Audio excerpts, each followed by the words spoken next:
하나님 말씀은 고린도후서 1장입니다. 고린도후서 1장 3절로 10절에 있는 말씀 저와 여러분이 교독해 읽겠습니다. 찬송하리로다. 그는 우리 주 예수 그리스도의 하나님이시요 자비의 아버지시요 모든 위로의 하나님이시며 우리의 모든 환난 중에서 우리를 위로하사 우리로 하여금 하나님께 하는 위로로서 모든 환난 중에 있는 자들을 능히 위로하게 하시는 이시로다. 그리스도의 고난이 우리에게 넘친 것 같이 우리의 위로도 그리스도로 말미암아 넘치는도다. 우리가 환난받는 것도 너희의 위로와 구원을 위함이요 혹 위로받는 것도 너희의 위로를 위함이니 이 위로가 너희 속에 역사하여 우리가 받는 것 같은 고난을 너희도 견디게 하느니라. 너희를 위한 우리의 소망이 견고함은 너희가 고난에 참여하는 자가 된 것 같이 위로에도 그러할 줄을 알미라. 형제들아, 우리가 아시아에서 당한 환난을 너희가 알지 못하기를 원치 아니하노니 힘에 지나도록 심한 고생을 받아 살 소망까지 끊어지고 우리 마음에 사형 선고를 받은 줄 알았으니 이는 우리로 자기를 의뢰하지 말고 오직 죽은 자를 다시 살리시는 하나님만 의뢰하게 하심이라. 그가 이같이 큰 사망에서 우리를 건지셨고 또 건지시리라. 또한 이후에라도 건지시기를 그를 의지하여 바라노라. 아멘. 본문 말씀을 가지고 찬송이 회복되는 은혜를 경험하라 라는 제목으로 하나님 말씀을 증거하겠습니다. 문제가 발생했을 때 그 문제를 끌어안고 그 문제를 만지작거리고 그 문제에 묶여버리면 그 문제는 점점 커지는 거예요. 사춘기 때 얼굴에 여드름이 나잖아요. 여드름이 부작용이 나서 종기가 되는 사람도 있어요. 여드름이 딱딱해지고 커지고 발진이 일어나면 의사에게 갑니다. 그러면 의사 선생님들은 이구동성으로 말씀하셔요. 여드름은 잘 씻어주기만 하면 낫습니다 라고 얘기하는 거죠.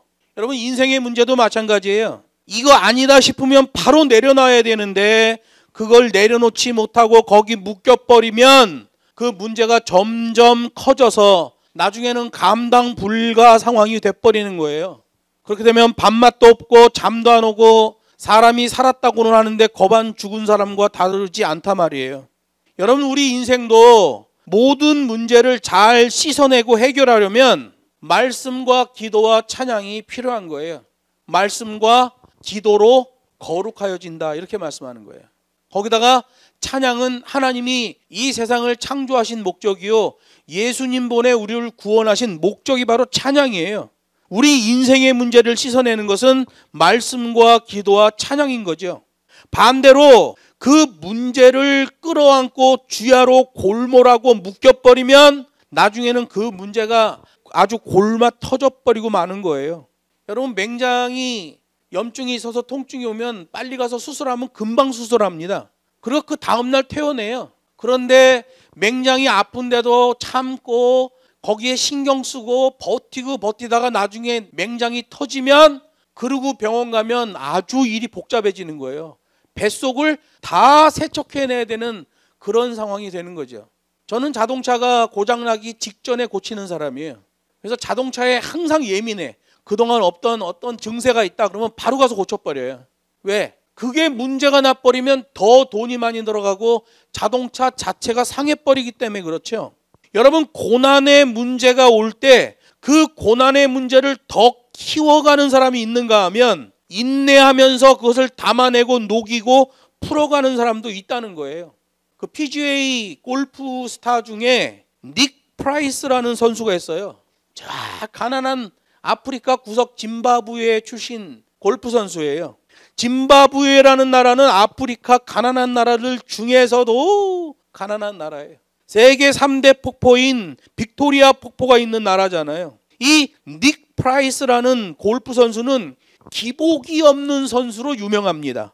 보통 선수들은 어떤 대회에서 우승하면 그 다음에 슬럼프에 빠지고 또 어떤 고난의 과정을 통해서 또 한번 우승했다가 또 침체되다가 슬럼프에 빠지고 우승과 슬럼프를 반복하는데 이 닉 프라이스라는 선수는 경기 때마다 평균적으로 잘하는 슬럼프가 없는 선수로도 유명해요. 어느 날 한 기자가 이 닉 프라이스에게 물었어요. 어떻게 그렇게 한결같은 스윙을 하고 실력에 기복이 없습니까? 라고 묻자 닉 프라이스가 그렇게 얘기했어요. 제가 어렸을 때 저희 아버지가 그런 말씀 하셨습니다. 어려운 일을 만날 때마다 휘파람을 불며 노래를 하라고 했거든요. 그래서 저는 게임이 안 풀릴 때마다 휘파람을 불었고 노래를 했습니다. 그렇게 하면 신기하게도 마음이 안정되고 그 문제가 해결되는 것을 경험했습니다. 이렇게 얘기한 거예요. 기복이 없는 선수. 그 비밀을 알고 보니까 아버지의 교훈이에요. 힘들고 어려운 일을 만날 때마다 노래하라. 기독교 신앙을 가진 선수잖아요. 그 휘파람이, 그 노래가 뭐겠어요? 찬양이었죠. 원망하는 사람은 어디다 갖다 놔도 원망하고 감사하는 사람은 어디다 갖다 놔도 감사한다고 하잖아요. 여러분, 우리 그리스도인들의 특권이 뭡니까? 어떠한 문제 속에서도 찬송하며 전진하는 특권을 가지고 있는 게 우리 기독교인들이에요. 교회 예배 음악학에서 가장 중요한 한 시대를 말한다면 16세기예요. 16세기는 역사상 가장 힘들었던 비참한 시기예요. 1618년부터 1648년까지 유럽에서 일어난 30년 전쟁의 기간이기 때문에 그래요. 종교개혁 이후에 기득권을 갖고 있던 구교가 프로테스탄트 신교를 많이 압박을 했습니다. 같은 지역 사람들끼리, 같은 동네 사람끼리, 집안에서도 구교 사람들이 신교 사람들을 굉장히 핍박하고 불이익을 줬어요. 그 캐톨릭과 개신교의 신앙 문제 때문에, 아주 작은 문제 하나 때문에 생겨난 전쟁이 30년 동안 전 유럽을 휩쓸었습니다. 이 나라도 참전하고 저 나라도 참전하고, 아주 작은 문제였는데 그 문제에 이 나라 저 나라가 막 참전하다 보니까 30년 전쟁이 일어났고 사람들의 마음이 아주 황폐하게 된 거예요. 그런데 그렇게 황폐하고 힘들었던, 고통스러웠던 시기가 기독교의 영향력 있는 찬송이 가장 많이 나온 시기예요. 그리고 사람들이 찬송을 제일 많이 불렀던 시기예요. 참 이상하죠. 유럽을 휩쓴 가장 고통스러운 30년 전쟁의 기간 동안에 찬송이 제일 많이 작곡이 됐다는 거예요. 그래서 어느 조사 통계에 의하면 그 30년 전쟁의 시기에 작곡된 찬송이 무려 5만 5천 곡이나 된다라는 통계도 있는 거예요. 고난과 환난 속에 피어나는 찬송이죠. 이 찬송이 나오면 회복이 일어나게 되는 거예요. 그래서 여러분, 하나님이 예수님 재림 때에 모든 것을 회복시키시는데 그 회복의 핵심이 뭐예요? 찬양의 회복인 거예요. 6일 창조의 목적 찬양이잖아요. 예수 보내 우리 구원하시는 새 창조, 이 목적도 역시 하나님의 영광을 찬미케 하려 합니다 라고 에베소서가 말씀하고 있단 말이에요. 구약의 목적 찬양, 신약의 목적 찬양, 무너진 찬양을 회복시키는 게 하나님의 목적이에요. 그래서 하나님이 우리를 최종적으로 구원하실 때 그 찬양이 궁극적으로 회복되는 거죠. 그래서 우리가 살아있을 때 믿음 생활하며 이 성경 말씀을 보지만, 여러분, 하늘나라 가면 이 성경 말씀이 필요 없어요. 이미 구원이 다 일어났기 때문에 구원을 위한 이 계시가 더 이상 필요하지 않아요. 그런데 찬양은 그대로 유지되는 거예요. 그래서 이 세상에 있을 때 찬양을 잘 배우고 잘 부를 수 있어야 돼요. 여러분, 노래는 가창법이라고 그러잖아요. 노래 지 맘대로 부르는 게 아니에요. 가창법이 있는 거예요. 연주하는데 화성법이 있는 거예요. 여기 본문 3절을 보면 고난 가운데 있는 고린도 교인들에게 사도 바울이 이렇게 편지를 써요. 우리 다 같이 찬송합시다. 여러분, 고린도라는 도시는 돈이 많은 도시예요. 상업의 중심지죠. 광업의 중심지죠. 온 도시에 물질이 넘쳐나니까 창기들도 넘쳐나는 거예요. 타락의 극치였어요. 그런데 복음을 듣고 예수를 믿었던 고린도 교회 성도들은 대부분 가난한 서민들이 많았다는 거예요. 경제적으로도 힘든 상황인데 예수를 믿는다는 것 때문에 조롱과 핍박을 받았어요. 사회로부터 핍박받았고요. 가족들로부터도 배척을 당하는 기독교인들이 많았단 말이에요. 그렇게 환난과 고통 가운데 있던 고린도 교인들에게 사도 바울이 편지를 쓰면서 하늘의 비밀을 말하는 거예요. 우리 다 같이 찬송합시다.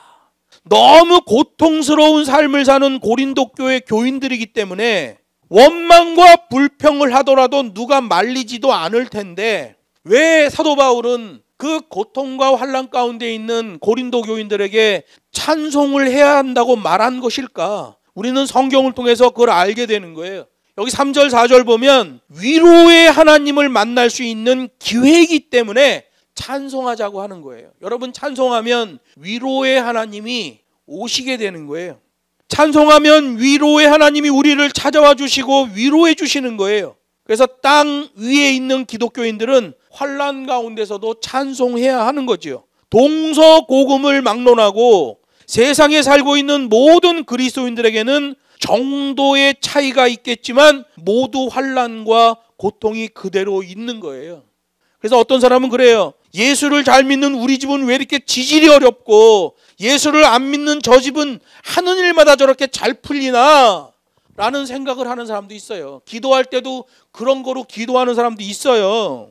여러분, 그런데 인생을 살다 보니까 아무리 이해하려고 해도 도무지 이해가 되지 않고 오직 하나님만 답을 가지고 있는 수수께끼 같은 일들이 너무나 많다는 걸 알게 되는 거예요. 그럼에도 불구하고 우리가 하나님을 믿는 것은 하나님 아버지는 자기 백성을 반드시 근사하게 세워내시는 하나님이다 라는 것을 믿기 때문에 그래요. 여러분, 성경을 보면 인생은 고난 때문에 망하는 게 아니에요.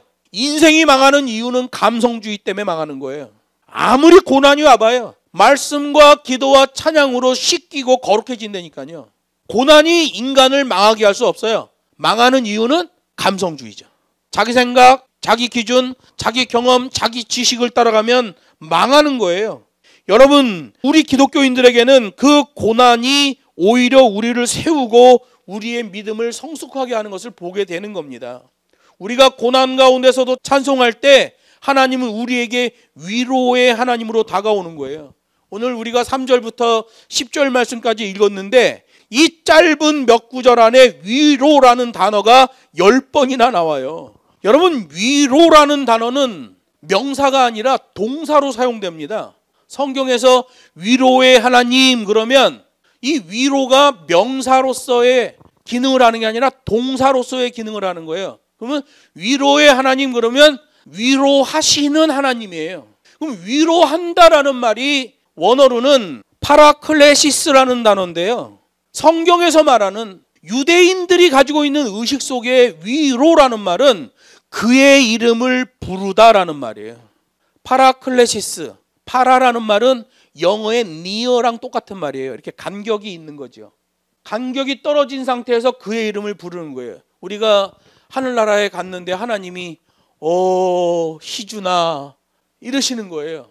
나의 이름을 부르는 순간 위로를 받는 거예요. 나의 마음이 힐링이 일어나는 거예요. 그걸 우리 성경에서는 위로라는 말로 번역했어요. 그냥 있는 그대로 번역하면 저만치 떨어져서 나를 알아보시고 내 이름을 부르신다라는 의미예요. 그러면 위로의 하나님 그러면 어떤 의미예요? 고난과 환난 가운데 어려움과 고통 가운데 있는 나를 아주 근접 거리에 계시면 내 이름을 불러주신다라는 의미가 되는 거예요. 왜 그렇게 위로라는 단어를 이 짧은 구절에 그렇게 많이 사용했을까? 그것은 바로 하나님을 찬송할 때 하늘로부터 위로가 내려오고 그 위로로만 환난과 고난을 압도하며 이겨낼 수 있기 때문에 그래요. 성경은 그것을 승리라고 말하는 거예요. 승리. 계시록에 보면 승리하잖아요. 승리. 이 승리가 하나님의 위로로서 승리하게 되는 거죠. 하나님이 나의 이름을 불러주심으로써 하나님이 내 근접해 계시다는 걸 알고 그 어려움을 돌파해낸다는 거예요. 그래서 사도 바울은 8절과 9절에서 아시아에서 자기에게 있었던 심한 고생들을 간증하고 있잖아요. 그 간증의 핵심이 뭐예요? 심지어 내 마음에 사형 선고를 받은 것 같았습니다 라고 고백하잖아요. 이게 무슨 말이에요? 모든 상황과 형편을 다 봐도 죽음 외에는 다른 탈출구가 없었습니다 라고 고백하는 거예요. 그럼에도 불구하고 그 현장에서 살아날 수 있었던 것은 죽은 자를 다시 살리는 하나님을 의뢰했기 때문이다 라고 고백하잖아요. 이게 찬양이죠. 예수 그리스도를 부활케 하신 하나님, 그 예수 그리스도의 부활을 우리의 부활로 만들어 주시겠다고 약속하신 하나님, 죽은 자를 다시 살리시는 그 하나님을 의뢰했기 때문에 죽음 외에는 다른 탈출구가 없었던 고난이 나를 해치지는 못했다는 거예요. 내가 여전히 살아있다라고 말하는 거예요. 여러분, 바울과 실라가 빌립보 감옥에 들어간 사건을 잘 알죠. 복음 때문에 고문을 당하고 복음 때문에 만신창이가 됐어요. 그 만신창이가 된 몸을 감옥 속에 던져버렸습니다. 그런데 그들은 원망하지 않아요. 오히려 하나님께 기도하고 찬송했잖아요. 그랬더니 위로의 하나님이 감옥에 찾아오셨고 매였던 착고가 풀려지고 옥문이 열려지는 역사가 일어나는 거예요. 그러고 보면 찬송은 하나님으로 하여금 일하도록 하는 기능이 있다는 걸 알게 되는 거예요. 찬송가 487장 보면 죄짐 맡은 우리 구주라는 찬양이 있어요. 이 가사를 보면 그 핵심이 이거예요. 나에게만 시련과 걱정이 있는 줄 알았는데 예수 믿는 사람이라면 다 그렇게 시련과 환난이 있다는 것을 발견한 거예요. 그래서 하나님께서 나에게 찬송의 문을 열어주시고 나를 위로해 주시는 하나님이시다 라는 신앙을 고백한 게 487장 죄짐 맡은 우리 구주라는 찬양이에요. 이게 바로 고난 가운데서도 찬양해야 하는 첫 번째 이유가 되는 거예요. 왜? 내가 찬양할 때 하나님이 나를 위로해 주시기 때문에 찬양해야 된다는 거예요. 두 번째 찬양을 해야 되는 이유는 4절에 기록되어 있어요. 나도 누군가의 위로자가 되어야 하기 때문에 찬송해야 된다는 거예요. 기독교 작가 중에 유명한 헨리 나우웨인이라는 사람이 있어요. 그 사람은 예수님이 어떤 사람이냐라고 했을 때 이렇게 정의해요. 인간의 육체로 오신 상처받은 치유자, 이렇게 예수님을 정의해요. 그냥 상처가 하나도 없는 나를 치유해 주시는 분 예수가 아니라 온 상처를 입은, 그러면서도 나를 치유해 주시는 예수시다, 이렇게 예수님을 정의했어요. 여러분, 예수님은 33년의 짧은 생애를 사셨지만 머리끝에서부터 발끝에 이르기까지 온통 상처투성이셨어요. 예수님은 모진 상처를 받으신 분이기 때문에 우리의 상처도 잘 아시는 분이에요. 예수님은 고독하셨기 때문에 고독하게 살아갈 수밖에 없는 세리를 만나 주시는 거예요. 예수님은 사람들로부터 버림받고 비참한 인생을 경험하셨기 때문에 그렇게 버림받고 비참해진 창기와 고민에 빠진 삭개오도 만나 주시는 거예요. 배고픔과 슬픔을 너무도 잘 아셨기 때문에 가난한 자들과 병든 자들이 나아오는 것을 막지 않으셨어요. 멸시와 천대를 받았기 때문에 다른 사람을 미워하시는 분이 아니에요. 여러분, 그래서 예수님은 우리의 모든 상처를 담아주시고 십자가에서 그것을 처리해 주시는 분이에요. 예수 제대로 믿고 예수 안에 존재하는 사람들은 수지 맞은 사람이죠. 사람들은 원망합니다. 왜 나에게만 이런 아픔과 상처를 주시는 겁니까? 도저히 이해할 수 없습니다. 왜 이런 상처를 나에게만 주시나요? 라고 원망해요. 여러분, 그럴수록 더 분명하게 기억해야 돼요. 예수님도 그 받으셨던 상처가 그분의 사명이었다는 것을 꼭 기억해야 돼요. 바리새인들이 와서 예수님에게 더 이상 가르치지 마라! 그걸로 핍박합니다. 상처를 줍니다. 그런데 그 가르치는 그 복음이 예수님의 사명인 거예요. 창기와 세리들을 만나고 죄인들을 만나는 것 때문에 고난을 받는데 그들을 만나는 게 예수님의 사명인 거예요. 안식일날 이적을 행한다고 핍박을 당하는데 그 일이 예수님의 사명이었던 거예요. 여러분, 예수를 믿으면서 우리가 그 믿음 때문에 고난을 받고 있다면 그 아픔 속에 우리의 사명이 있다는 거예요. 예수님께서 말씀하셔요. 이제는 네가 너의 아픔의 찬송으로 타인을 위로하는 자가 되어라, 말씀하시는 거예요. 이게 찬양의 사명이죠. 너의 상처의 노래, 너의 고통의 복음의 노래, 그것으로 다른 사람을 위로하도록 하여라 라고 사명을 주시는 거예요.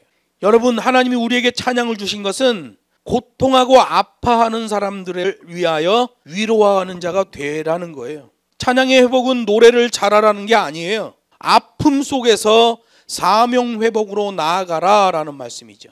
내가 질병 가운데 또는 사업 가운데 이런저런 어려움 가운데 있을 때에 찬양하는 자로 설 때 주님이 찾아오시는 거예요. 그게 힐링이죠.